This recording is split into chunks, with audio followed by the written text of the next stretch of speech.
Thank you, Mr. Leader, and good morning. This week we will celebrate our nation's independence. We will celebrate our freedom, the fact that we are not ruled by a king, but that the power belongs to the people. We will celebrate the fundamental promise of the American dream, the idea that if we work hard, we can provide for our families. We can have a life of dignity, a fair shot. So it's especially shocking that the Republicans are rushing to sign this cruel bill by the 4th of July. The largest cut to health care in our history, the largest transfer of wealth from working families to the billionaire class, a bill that makes Americans sicker and poorer, a bill that takes food from the hungry. There is no freedom in this bill. Unimaginably, this bill is worse than when it left the House. It cuts Medicaid by $1 trillion.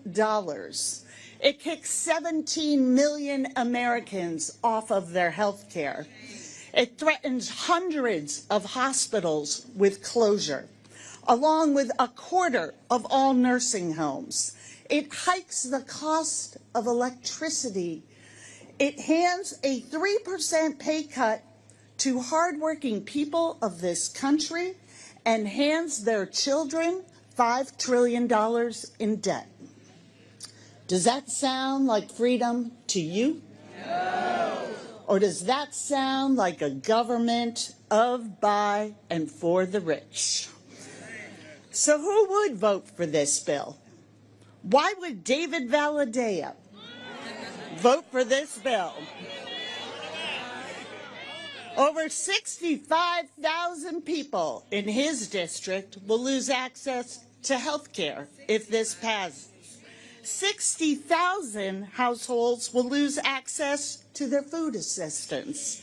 And over 3,600 energy jobs will be lost, just in California 22. But why would young Kim in California 40 vote for this bill either?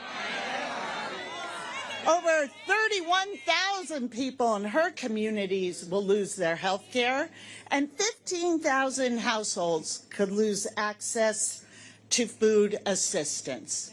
Why indeed? But we've been told exactly where we stand. The Vice President said these cuts are immaterial. Mitch McConnell says people will get over it.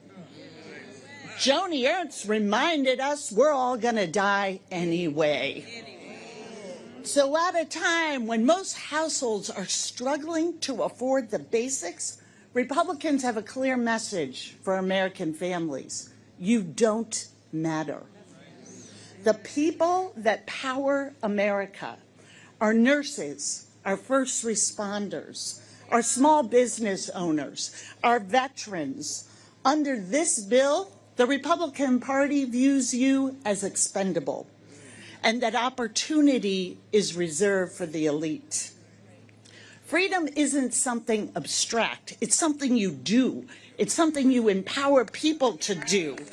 You cannot shackle opportunity for the American people. You cannot restrain their ability to be free and then drape yourself in the American flag on Independence Day. So this 4th of July, House Democrats are going to stand in unity with millions of people across this country. We are going to do what Americans have done for 250 proud years. We are going to defend our freedom, we will defeat its enemies, and we will put the power with the people. And now it is my great pleasure to welcome Ranking Member of Energy and Commerce, Frank Pallone.